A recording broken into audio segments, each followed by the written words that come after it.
সুপ্রভাত। কেমন আছো তোমরা সবাই? আশা করি তোমরা সবাই অনেক ভালো আছো আর আমিও ভালো আছি। তো একদম বৃষ্টি ভেজা সকাল, চারিদিকে একদম জলে সম্পূর্ণ ভরা ভরা। আকাশ তো একদমই মেঘলা, মানে সারা রাত থেকে শুরু হয়েছে, সকাল সারাদিন এরকম চলেই যাচ্ছে কন্টিনিউ কিছুদিন থেকে। তো আমি একটু বাইরে এসেছিলাম, তো ভাবলাম যে পেছনটা একটু দেখাই। তো সারাদিন বাইরের খুব একটা কাজ না হলেও কিন্তু ঘরে যেটুকু কাজ সেগুলো না করলে তো হবেই না। তো সকাল সকাল মোটামুটি ঘর পরিষ্কার করা, ঘর মোছা, এই সমস্ত কিছু কমপ্লিট করে নিচ্ছিলাম। আর ঘরে যেহেতু কোকো থাকে না, তো এখন বর্ষার জন্য প্রচণ্ড পরিমাণে কোকোর চুল ওঠে, মানে লোমগুলো উঠে যাচ্ছে, তো সারা ঘর ভর্তি হয়ে যায়। তো বেশিরভাগ সময় মাঝে মাঝে কী করি, একদম সিঁড়ির উপরে তুলে দিই ওকে। তো বাইরে যে একটা ছোট্ট গেটের মতো করে দিয়েছি, তো ওটা দিয়ে আটকে দিই। ওটা দিয়ে আটকে দিলে বেশ কিছুক্ষণ ঘর দুয়ার একদম পরিষ্কার থাকে, এরকম লোমগুলো দেখা যায় না। কিন্তু ও বা কী করবে, ওরও তো ইচ্ছে করে, ও যেহেতু সারাক্ষণই ছাড়া অবস্থায় থাকতো, তো ওরও ওরকমভাবে থাকতেই ভালো লাগে। তো মাঝে মাঝে ওকে ছাড়ি, আবার মাঝে মাঝে ওকে বার করে দিই। জামা কাপড় একদম সব লাট করে রাখা আছে, মানে কালকেরটা তাও কয়েকটা ধোয়া হয়ে গেছে, কিন্তু তারপরে বিকেল থেকে আজকে আর কোনো কিছুতেই হাত দেইনি। মা সকালবেলা রান্নাটা করছে, মানে হিটলার যেহেতু সকালে ভাত খায় না আর মাও খায় না, তো রুটি করছে মা। তা আমি ভাবলাম যে ঠিক আছে, তাহলে আমি একটু ঘরটা মুছে পরিষ্কার করে নিই। আর মার পুজো দেওয়া হয়ে গেছে সকালবেলা, তা আমি যেহেতু দিতে পারবো না, তো মা এগুলো করেছে। যতই মনে করো যে পরিষ্কার করি না কেন, তবু না কোথাও লোমগুলো লেগেই থাকে, মানে পাকার মধ্যে এরকম ভাবে। তো ঘর দুয়ার মুছে ভাবলাম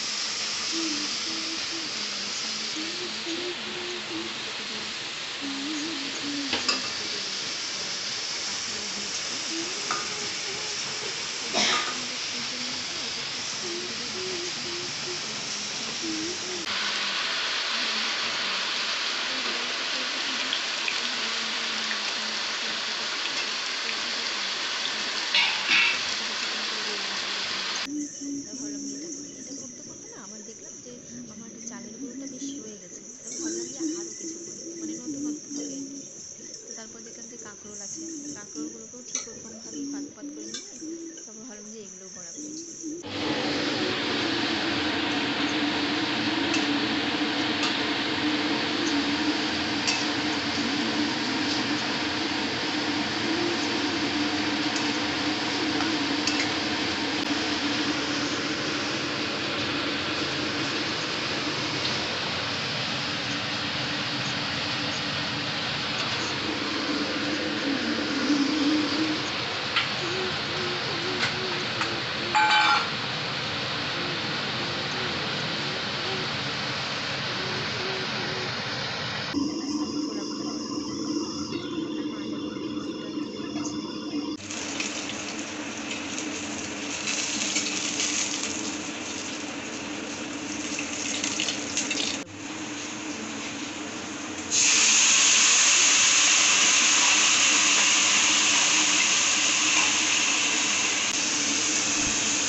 ফোড়াগুলো করা, আর মা দেখো নুনটা দিয়ে হচ্ছে খাওয়াতে হবে। তা মাকে এদিকে আলু সব ছুলে দিয়ে টিয়ে এসে, তা ভাবলাম যে না একটু বাইরেটা দেখি তো কীরকম বৃষ্টি। বিশ্বাস করবে না, ঘরে থাকতে থাকতে আমার মনে হয় সবাই বিরক্ত, সবাই প্রত্যেকে, মানে আর ভালো লাগছে না। আর এই যে জল, রাস্তায় একদম পা সম্পূর্ণ ডুবে ডুবে যাওয়ার মতো অবস্থা। এই যে প্রচণ্ড জল, প্রচণ্ড। আর সবথেকে বেশি সমস্যা হয় কখন জানো, যখন পুতুলিকে ভাববো যে স্কুলে দিতে যাব, আর এরকম যদি বৃষ্টি হয় তখন ভীষণ সমস্যা হয়, মানে এখান থেকে পারই হওয়া যায় না। তো দুদিন তো স্কুলে পাঠানোই হয়নি। তো পেছন দিকে যখন আসি তখন দেখলাম যে এখানে এই হচ্ছে কাগজি লেবু, এটা না, এটা হচ্ছে গন্ধরাজ লেবু, ভুল বললাম। তো বার করার পরে ওখান থেকে ছেঁড়ার পরে দেখি যে একদম পচেই গেছে। আর কি বলতো, এখানে কিন্তু এই যে এইবার হয়তো এরকম গন্ধরাজ লেবু এত বড় বড় দেখা গেছে, কিন্তু কোনোবার বিশ্বাস করো আমরা পাই না। তার কারণ হচ্ছে এই রাস্তাটা দিয়ে হচ্ছে সবাই জমিতে যাওয়া আসা করে কাজের জন্য, আর যারা যাওয়া আসা করে না, এই দেখো কত বড় একটা কেঁচো, আর যারা যাওয়া আসা করে তারাই বলতে পারো এখান থেকে সব গন্ধরাজ লেবুগুলো নিয়ে চলে যায়। তো আমরা কোনোবারই এরকম বড় বড় পাই না আর কি, হয়তো বা খুব জোর দুটা এরকম আর কি। তো এইবারই দেখলাম যে না, পাওয়া গেছে আর কি। তো একটা যেহেতু পাওয়া গেল, তারপর দেখলাম যে একদম এই কোণা দিয়েও না বেশ কয়েকটা আছে। তাহলে যে দেখি যদি একটু বড় বড় থাকে তাহলে না পেরে নিয়ে চলে যাব। কারণ যদি আজকে যদি দেখে নিয়ে আবার না নিই, তাহলে হয়তো এর পরের দিন এসে এইগুলিও আর পাবো না। তো ভাবলাম যে না, ভিজেই যখন গেছি তাহলে একবারে এইগুলো তুলে নিয়েই যাই। আর প্রত্যেকটা সাইজ দেখছো কতটা বড়। তো মা বললো যে এইগুলি নাকি আরও বড় বড় হয়, কিন্তু আমি একদমই লোভ সামলাতে পারলাম না, ভাবলাম যদি না থাকে তো আর বড় হওয়ার চিন্তা না করেই আমি যতটা হয়ে গেছে আমি ভাবলাম যে না, নিয়েই চলে যাই এইগুলি। তো এইভাবে না বেশ কয়েকটা তুলছি, প্রায় 4টে কি 5টা হবে হয়তো। এই যে আমার তুলতে একটু ভয়ই লাগছিল, কারণ এই সময় তো জানোই জোক থাকে, অনেক কিছুই আর কি সমস্যা হয়। তো তাও ভাবলাম যে না, একটু দেখে শুনে তুলতে হবে। আর লেবু গাছের তো প্রচণ্ড কাটা, আমার হাতেও লাগছিল। গ্রামে থাকার কিন্তু বেশ কিছু সুবিধা আছে। এই ধরো মানে সব সময় শহরে যেমন সব কিছুই কিনে খেতে হবে। হ্যাঁ, যাদের ছাদ বাগান থাকে ছোটো মোটো, তারা হয়তো দু একটা জিনিস সেখান থেকেই পায়, কিন্তু সবার তো আর তা সম্ভব হয় না। তো বেশিরভাগ ক্ষেত্রেই যেমন দেখা যায় যে সমস্ত কিছুই কিনে খেতে হয়, একটা লেবু পর্যন্ত সেটা কিনে খেতে হয়। তো গ্রামে থাকলে কিন্তু অনেক দিক থেকে সুবিধা। এই যেমন এই যে লেবু, তো শুধু লেবু দিয়ে না, অনেক কিছু আছে যে গ্রামে থাকলে একটু জমির থেকে নিয়ে চলে আসলাম, রান্না করলাম, হয়ে গেল, বাইরে আর বাজারে যেতে হলো না একবেলার জন্য। তো এইগুলো গ্রামে থাকলে কিন্তু একটা অনেক বড় সুবিধে। লেবু গাছ আরও কয়েকটা আছে। তো আমার বাপের বাড়ি থেকে নিয়ে এসেছিলাম কাগজি লেবু, তো সেটারও বীজ দিয়ে কয়েকটা চারা তুলেছি। তো সেগুলোও লাগিয়েছি। তো অন্য কোনো সময় বৃষ্টিটা কমলে তোমাদেরকে দেখাবো, অবশ্যই তোমাদের সাথে সব কিছু শেয়ার করব। আর এই যে দেখো, ভিজতে ভিজতে মানে ছাতা, এত বৃষ্টি যে ছাতাও মানছে না, একদম ভিজে চুপচুপই। তো যাই হোক, চলে এসেছি। খুব রৌদ্র হলে যেমন মনে হয় যে এত রৌদ্র ভালো লাগে না, আবার সত্যি বলতে এরকম যদি কন্টিনিউ বৃষ্টি হয় তখন সেটাও আবার ভালো লাগে না। তো অনেক দিন থেকেই একদম বিরক্ত বোধ করছিলাম, তো একটু বাইরে গেলাম তো ভালোই লাগলো। এখন আর কি, এখন একবারে স্নান করে নিয়ে তারপর একবারে ফ্রেশ হবো, কারণ একদম ভিজে গেছি এমনি। এই যে আমার জানালা দিয়ে দেখো, এই একটা জম্বুরার গাছ, কে কি বলে, কোথায় কি এটাকে বলে আমি জানি না, তো আমাদের এখানে তো জম্বুরাই বলে। তো প্রত্যেকটা জম্বুরা বেশ বড় বড় হয়েছে, আর আমার জানালা দিয়ে এটা দেখা যায়। ঘরে এসে দেখি এই যে আমার ঘরের কি অবস্থা, মানে বাইরের কাজ করতে করতে ঘরে এলে ঘরের এই অবস্থা হয়, আবার ঘর গোছাতে গেলে দেরি হয়ে যায়, তখন আবার বাইরের সমস্ত কাজ পড়ে থাকে।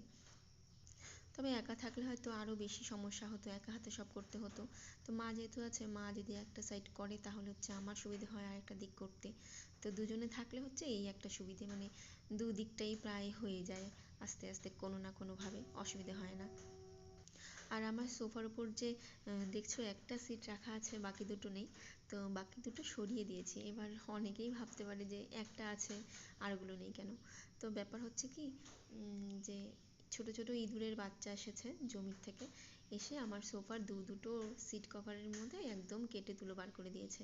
তো আমি না রিস্কই আর নিলাম না যে না এটাকে আর রাখি। তো ওই জন্য কী করেছি, রান্নাঘরের একটা চেয়ারের উপরে ওই দুটোকে রেখে দিয়েছি।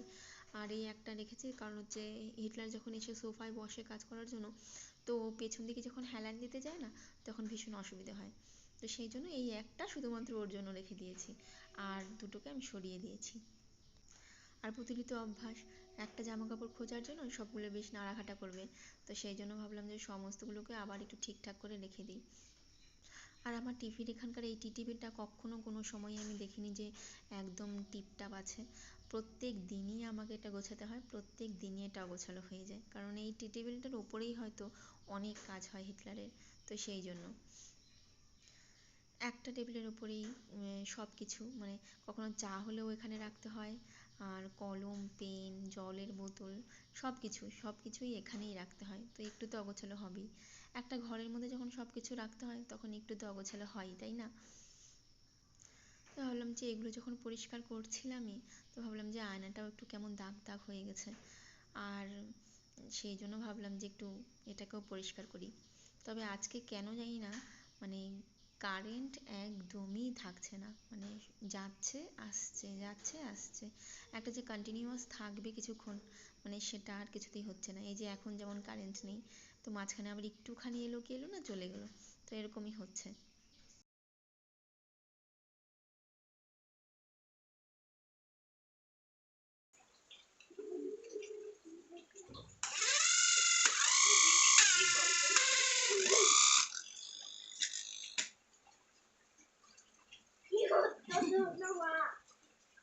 এটাকে বারবার এরকম পিটাপিটি করলে, মারামারি করলে, তারপর দিয়ে এটা কাজ করবে।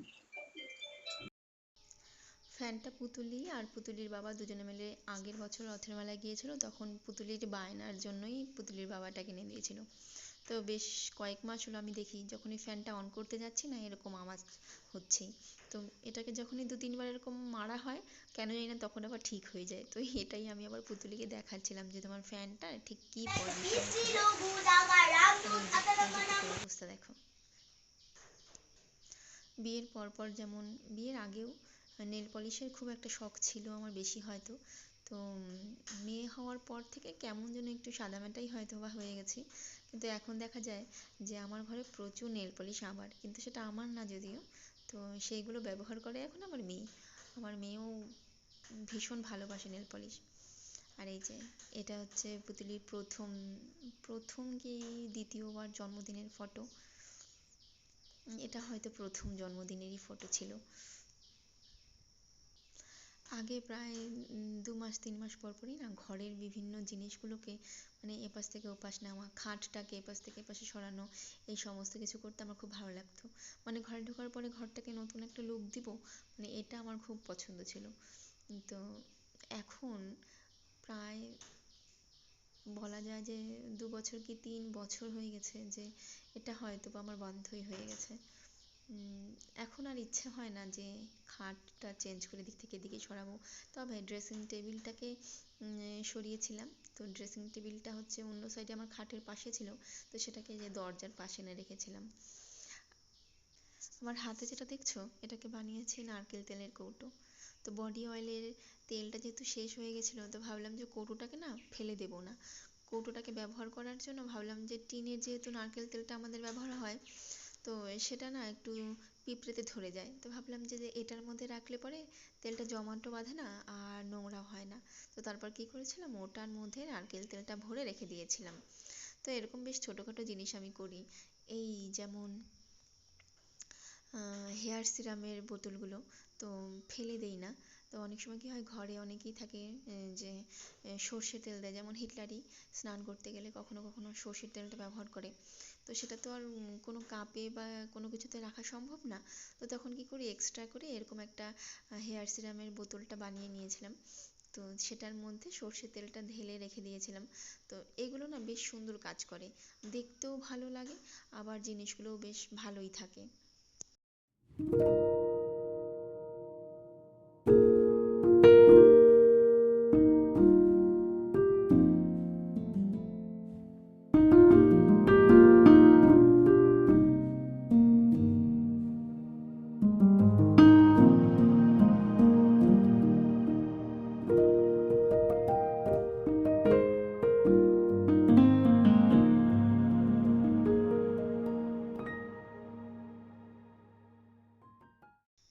তো এগুলো সেরে দেখি রান্নাঘর থেকে একটু আওয়াজ আসছে, তো গিয়ে দেখি আমার মেয়ে আলুর দমের থেকে আলু নিয়ে সেগুলোকে চটকাচ্ছে, সে কিনা এখন পরোটা বানাবে, মানে মামুর জন্য পরোটা বানাবে।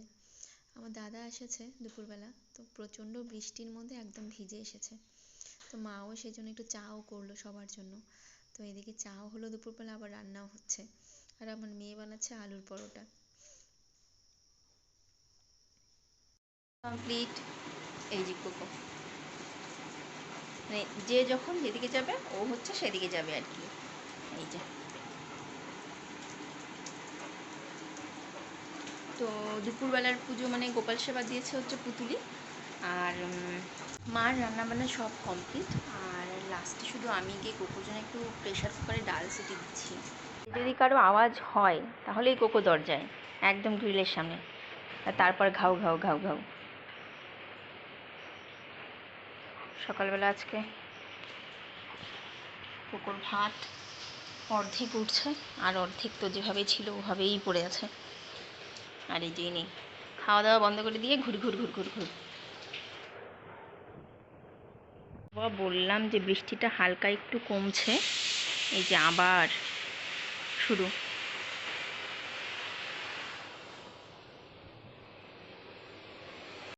কোকোর জন্য প্রেশার কুকারে বসিয়েছিলাম ডাল, কিন্তু কেন জানি না প্রেশার কুকারটা না খুব একটা কাজ করছে না। মানে একটু জল বেশি হলেই এরকম ভাবে সম্পূর্ণ ঘরে পড়ে যাচ্ছে জল। তো এই যে মেয়ে আবার বানিয়েছে কোল্ড কফি। বেশ কয়েকদিন ধরেই বাবাকে ধরে যাচ্ছে, বাবা একটু দুধ এনে দাও, কফি বানাবো, কোল্ড কফি বানাবো। তো এই যে বানিয়ে হাতে ধরিয়ে দিয়েছে, আর কি করব। তো ভাবলাম যে একটুখানি খাই, দিয়েছে যখন ফেলা যাবে না। তো সারাদিন শেষে তারপরে একবারে চলে এসেছিলাম সন্ধেবেলা। তো হিটলার বাড়িতে নেই, হিটলার একটু কাজে বেরিয়েছে। তো আমি আর মেয়ে তো ভাবলাম যে না, একটু বসে বসে চা খাই। তো এখানে পুতুলিকে দিয়েছিলাম হচ্ছে কফি বানিয়ে দিয়েছিলাম, আর আমি নিয়েছিলাম একটু দুধ চা। তো যখনই ভাবলাম যে বিস্কুটটা মুখে দিব, তখনই দেখি যে এখানে কোকো। তো তাকে তো না দিয়ে আর খাওয়া যাবে না, তো কোকোকে বিস্কুট দিলাম আর আমরা একটা বিস্কুট দিয়ে চা নিয়ে বসলাম। বৃষ্টির সময় বৃষ্টি তো হবেই, তার মধ্যে আবার রথেরও সময়। তো মা যেমন বলে যে রথ আসার সময় নাকি বৃষ্টিটা হয়ই। যাই হোক, এখন আপাতত আর কোনো কাজ নেই, চা খাওয়া হয়ে গেছে, মার সন্ধে দেওয়া হয়ে গেছে, মা ওদিকে টিভি দেখছে, আর আমি এখন পুতুলিকে নিয়ে একটু বসবো, মানে পড়াতে বসবো।